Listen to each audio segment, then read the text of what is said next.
Imagine uma situação comum do dia a dia. Você está na fila do supermercado e encontra aquele vizinho que sempre parece estar por dentro da vida alheia. Ele o observa com um sorriso excessivamente amigável e, em tom suave, pergunta: E então, como vão as coisas no seu trabalho? Por educacau, você começa a dar detalhes. Final percebe e que, naquele momento, algo invisível se altera, algo que pode trazer consequências inesperadas. Não se trata de paranoia, mas de um conhecimento antigo, preservado por Geracois e que agora merece sua atenção. Já notou como, após responder certas perguntas, sua disposição parece diminuir? Ou como projetos que estavam indo bem começam a apresentar problemas logo depois de compartilhar informações? Não é mera coincidência. Existe uma influência sutil que se manifesta quando determinados assuntos são revelados sem a devida cautela. Na tradical cabalística, esse fenômeno é conhecido como a Inara, o olhar que prejudica, e ele age contra você sempre que responde a certas indagações sem a proteção adequada. Sabios do Talmud dedicaram extensas reflexões a um princípio que muitos desconhecem. Nem toda pergunta busca conhecê-lo, algumas buscam acessar seu campo de bem-caos. Durante séculos, esse saber foi transmitido apenas entre mestres e discípulos, pois poucos estavam preparados para compreender que as palavras podem abrir portais energéticos. Pessoas com grande prosperidade financeira não respondem a perguntas de forma automática. Elas sabem exatamente quando falar e quando permanecer em silêncio. Marina, uma analista financeira de 44 anos de Curitiba, tinha um salário de R$ 8.500 mensais. Sua rotina era organizada. Acordava às 6h15, preparava café coado, revisava planilhas e seguia para o escritório de contabilidade, onde trabalhava havia 12 anos. Era meticulosa, confiável e discreta. Seus colegas a respeitavam porque nunca falhava nos prazos e seus relatórios eram impecáveis. Seu chefe havia promovido 4 vezes em uma década. O salário não era exorbitante, mas permitia uma vida confortável, ajudar a mãe aposentada e guardar um pouco para as férias de fim de ano na praia. Marina não era de se expor. Não postava fotos do trabalho nas redes sociais nem comentava suas conquistas com qualquer um. Sabia que, no Brasil, quando as coisas vão bem e melhor manter discrical. Suave, uma mulher simples, costumava dizer, boca fechada não entra mosca. Mas há momentos em que baixamos a guarda, em que acreditamos poder confiar. Esses momentos, como se veria, podem ser os mais arriscados. Era março de 2024. A família de Marina se reuniu para comemorar o aniversário do pai em uma chácara em Colombo. Havia churrasco, cerveja gelada, música e descontracal. Marina chegou com os filhos, cumprimentou todos e sentou-se perto da churrasqueira. Seu conhecido, Rodrigo, que não via desde o Réveillon, aproximou-se com 2 copos de caipirinha. Rodrigo era simpático, comunicativo, daqueles que parecem se dar bem com todos. Sentou-se ao lado de Marina e começaram a conversar sobre assuntos corriqueiros, os meninos, o calor de Curitiba naquele verão, o trânsito na BR-116. Então, Rodrigo se inclinou um pouco, baixou a voz como se fosse compartilhar algo confidencial e fez a primeira pergunta. Marina, me conta como está indo no trabalho? Soube que você foi promovida há alguns meses. Já está ganhando melhor? Um leve orgulho surgiu nela. Sorriu e começou a falar. Contou sobre o aumento salarial, o novo projeto que lhe haviam confiado, a confiança do chefe para fechar as contas do trimestre. Falou por cerca de 15 minutos. Rodrigo assentia, sorria e fazia mais perguntas. Quanto você está ganhando agora? Indagou com um tom que parecia inocente, mas que soava invasivo. Sem hesitar, Marina respondeu: 8.500 líquidos por mês, fora os bônus. Não é muito, mas estou tranquila. Rodrigo bateu palmas de leve, como se a parabenizasse. Continuaram conversando sobre outros assuntos. Marina não percebeu nada de estranho. Foi para casa naquela noite sentindo-se leve, feliz por ter compartilhado com a família. Mas algo havia mudado. Algo que ela ainda não conseguia identificar. Uma semana depois, os problemas começaram. Pequenos no início.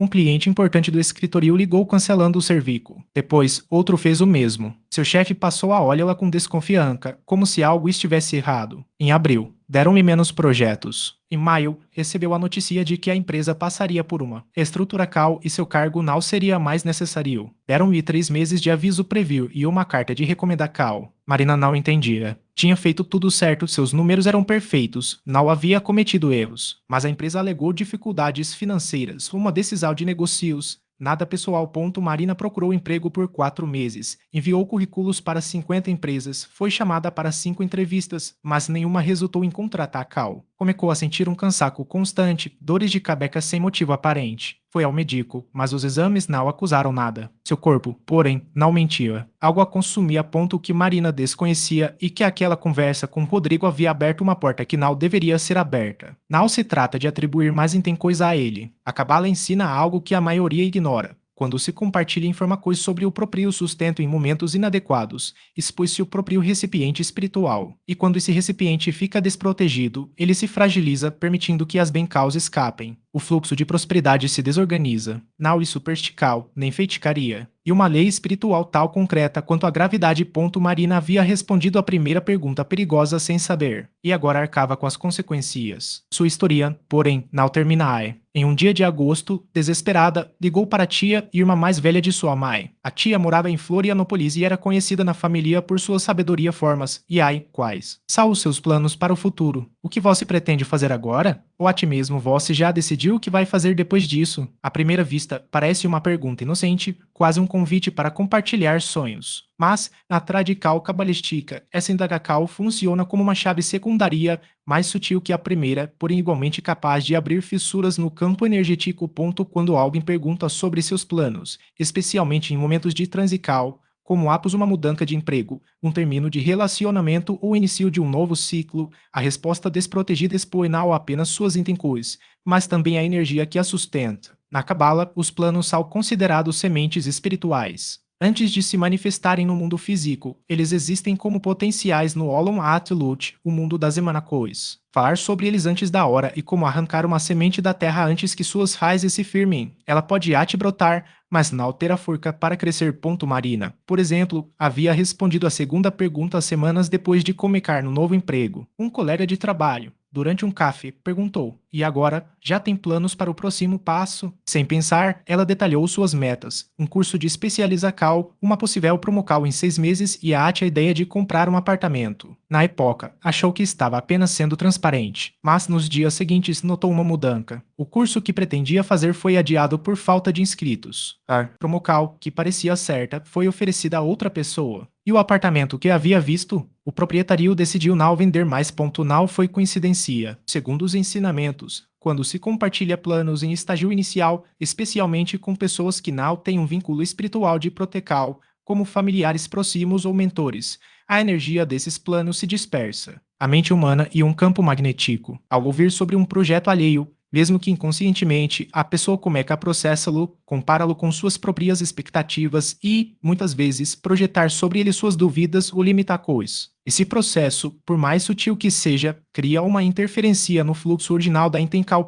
Os rabinos da antiguidade alertavam para esse perigo. Em textos como Sefer Yetzirah, há passagens que descrevem como as palavras sobre planos futuros podem ser roubadas por forcas invisíveis, sejam elas humanas ou espirituais. Não se trata de maldade, mas de uma lei natural, o que, exposto cedo demais, atrai olhares que não estavam preparados para recebê-lo. E esses olhares, mesmo neutros, carregam consigo o peso da incerteza, do ceticismo ou ate da inveja inconsciente. Então, como responder a essa pergunta sem se expor? A chave está na contencal. Não é necessário mentir, mas também não é preciso detalhar. Uma resposta simples, como estou focando no presente por enquanto ou tenho algumas ideias, mas ainda estou organizando, fecha a porta sem parecer evasivo. Quem realmente se importa com seu crescimento não insistirá. E quem insiste provavelmente não tem boas intenções. Marina aprendeu isso da maneira mais difícil. Depois de perceber o padrão, começou a observar as pessoas ao seu redor. Notou que aquelas que falavam demais sobre seus planos raramente os realizavam. Enquanto isso, as que guardavam silêncio,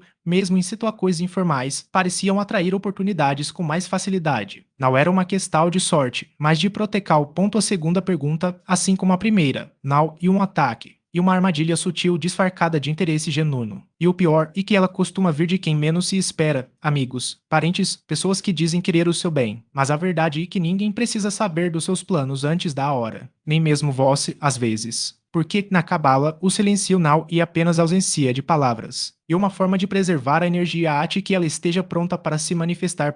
E agora que você conhece a segunda chave, já pode começar a se proteger. Mas lembre-se, as perguntas não param por aí. Há outras 3, ainda mais perigosas, que podem estar drenando seu campo de bem-cal sem que você perceba. A terceira, em especial, e a mais tracoeira de todas. Porque ela não parece uma pergunta. Ela parece um pedido de ajuda. Formas. O que você pretende fazer este ano? Há algum projeto em andamento? Está planejando algo significativo? À primeira vista, soa como interesse sincero, mas, segundo os ensinamentos cabalísticos, revelar planos. Antes de sua concretiza cal e como plantar uma semente e desenterra-la diariamente para verificar seu crescimento. A planta nau floresce porque o potencial e dissipado antes de se manifestar pontos planos carregam energia e essa energia necessita de silêncio para se desenvolver. Ao compartilhá-los prematuramente, a forca se dispersa. Se quem escuta nau estiver alinhado com seu propósito, essa energia pode ser desviada. Não se trata de Mainten Cal, mas de uma lei, o que, e dito cedo, demais enfraquece. Há um caso que ilustra isso. Fernando, de Belo Horizonte, 47 anos, trabalhava com vendas de equipamentos hospitalares. Em janeiro de 2023,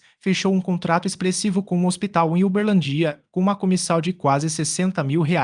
No dia seguinte, ao chegar ao escritório, compartilhou a conquista com os colegas, exibindo o contrato e detalhando os valores. Alguns o parabenizaram com sinceridade, outros com sorrisos que não alcançavam os olhos. 2 semanas depois, o cliente ligou cancelando o acordo. Fernando não compreendia, tudo havia sido revisado e aprovado. O cliente manteve a decisão. 5 meses mais tarde, descobriu-se que o contrato fora assumido por um vendedor de uma empresa concorrente, alguém que estivera presente no escritório no dia em que Fernando anunciou sua vitória. Na cabala, esse fenômeno é chamado de Ainara, o olho que drena. Não se refere a um olhar físico, mas a uma força energética que se ativa quando alguém recebe informações que não lhe pertencem. Mesmo sem tencal, essa forca passa a exercer pressão sobre o campo de manifestacal da pessoa. E como carregar uma bandeja com água, enquanto se caminha em silêncio, a água permanece estável. Mas se alguém grita ou pergunta para onde se vai, a bandeja balança e a água se derrama. Os planos são essa bandeja e cada pergunta sobre o futuro e uma distracal potencial. Por isso, os rabinos ensinavam: não fale do que vira, fale do que já chegou. O que já se concretizou está plantado na realidade e não pode ser desviado. O que ainda tem potencial, porém, precisa de protecal. E quer silêncio.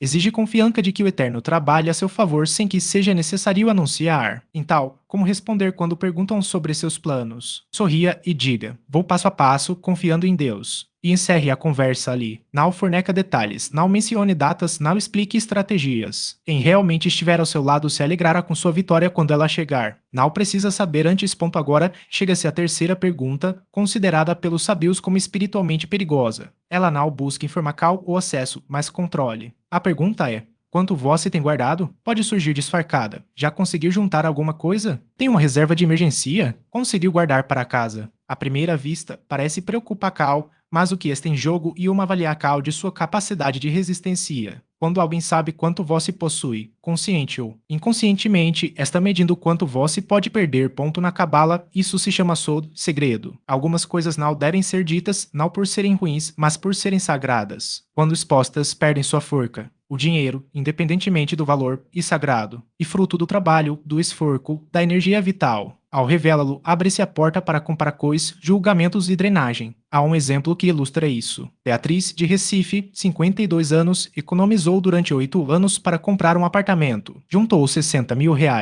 Em um almoço de família, a cunhada perguntou se já havia conseguido guardar para casa. Orgulhosa, Beatriz revelou o valor, o banco e como havia poupado. A cunhada parabenizou, aparentemente com sinceridade. 4 semanas depois, o irmão de Beatriz, marido da cunhada, apareceu em sua casa pedindo um empréstimo de R$ 15 mil para um negócio, prometendo devolver em 5 meses. Por amor ao irmão, Beatriz cedeu. 5 meses se passaram. Nada foi devolvido. 8 meses depois, o irmão evitava suas ligações. Ao final de 1 ano, Beatriz entendeu que o dinheiro não retornaria. O pior não foi a perda financeira, mas o rompimento da relação familiar. O empréstimo gerou ressentimento, e o ressentimento destruiu os laços.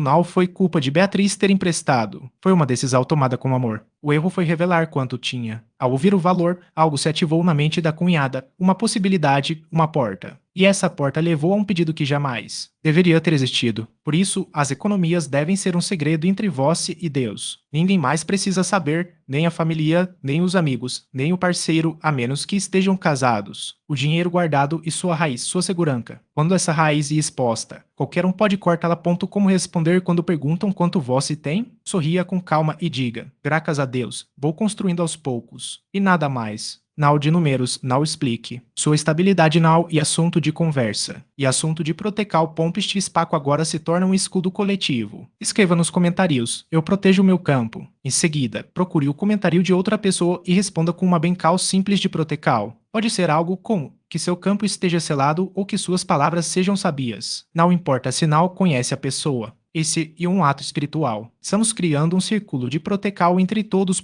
A quarta pergunta antecede as quedas. Ela surge em momentos de vulnerabilidade e, se observada com atencal, sempre precede algum desequilíbrio. A pergunta é: e como está sua saúde? À primeira vista, parece genuína, um gesto de cuidado. Mas quando vem de alguém que não e próximo, de alguém que não manteve contato nos últimos meses, de alguém que aparece de repente perguntando sobre seu bem-estar, e preciso cautela. Porque como responder? A chave não está em evitar as perguntas, mas em reconhecer seu propósito oculto e direcionar a energia para onde ela deve fluir. A quinta pergunta, em especial, exige atenção redobrada. Ela não surge por acaso. Quando alguém indaga sobre o valor de um bem, não está apenas satisfazendo uma curiosidade passageira. Esta, na verdade, medindo sua capacidade de receber e reter. E ao revelar números, você não apenas expõe seu fluxo financeiro, mas também convida comparar coisas que podem gerar bloqueios. A abundância não se sustenta onde há julgamento. Ela se alimenta de confiança e diz que Daniel, de São Paulo, aprendeu isso da maneira mais difícil. Sua experiência não foi um caso isolado. Muitos, ao compartilharem detalhes sobre suas conquistas materiais, percebem, com o tempo, que algo se altera em seu campo de prosperidade. Não se trata de superstical, mas de uma dinâmica sutil. A energia que deveria circular livremente encontra obstáculos quando exposta a olhares que não estão alinhados com seu crescimento. Silencio, nesse contexto, não e omissão. E estratégia pontos que compreendem essa lei não evitam o sucesso, mas o protegem. Não se trata de esconder, mas de preservar. A gratidão, quando expressa em particular, fortalece o vínculo com a fonte de todas as bem-caus. Já a exposição desnecessária pode atrair forcas que dissipam o que foi construído com esforço. Por isso, a resposta mais sabia e sempre a que redireciona a atenção para o essencial, a origem daquilo que se possui, e não o seu valor material. A frase em hebraico, Baruch Hashem, Tanishomer, não e um amuleto, mas um lembrete. Ela reforça em Tencalde, guardar o que é precioso, quando pronunciada com convicção, funciona como um selo, uma barreira invisível que impede que palavras descuidadas abram brechas. Não é necessário dominar o idioma para que seu efeito se manifeste. Basta que a intenção seja clara. Proteger o que foi conquistado e manter o fluxo de bem-caus ininterrupto. A sabedoria não chega por acaso. Ela se apresenta quando há disposição para recebê-la, e uma vez assimilada, transforma-se em ferramenta. Não se trata de viver em alerta constante, mas de desenvolver a consciência de que nem toda pergunta merece uma resposta literal. Algumas buscam informações, outras oportunidades para treinar a energia. Saber distinguir entre elas e o que faz a diferença. O conhecimento liberta. E agora, com essas orientações, a escolha está em suas mãos. Você pode continuar respondendo como sempre fez, ou pode optar por uma nova forma de se posicionar. A decisão não é sobre o que os outros farão, mas sobre como você proteger o que é seu. E essa protecal começa com as palavras que escolhe usar. A protecal se constrói a partir de limites claros. E preciso reconhecer quem tem legitimidade para acessar o que você oferece, seja tempo, atenção ou recursos. Nem todos que se aproximam carregam intenções compatíveis com o que você está disposto a compartilhar. Identificar essas diferenças e um ato de preservação. A descrical e uma ferramenta. Não se trata de ocultar, mas de selecionar com quem e quando se expõe. O que é valioso não precisa ser anunciado. Sua existência já cumpre seu propósito quando direcionado aos lugares certos. Assim, o que sustenta permanece resguardado, sem ser desviado por demandas desnecessárias. Que haja discernimento no que se diz e no que se silencia. Que o necessário chegue a quem deve chegar, sem interferências. Que o que e seu permaneça íntegro, fluindo sem resistência. Que a escolha de compartilhar seja sempre deliberada.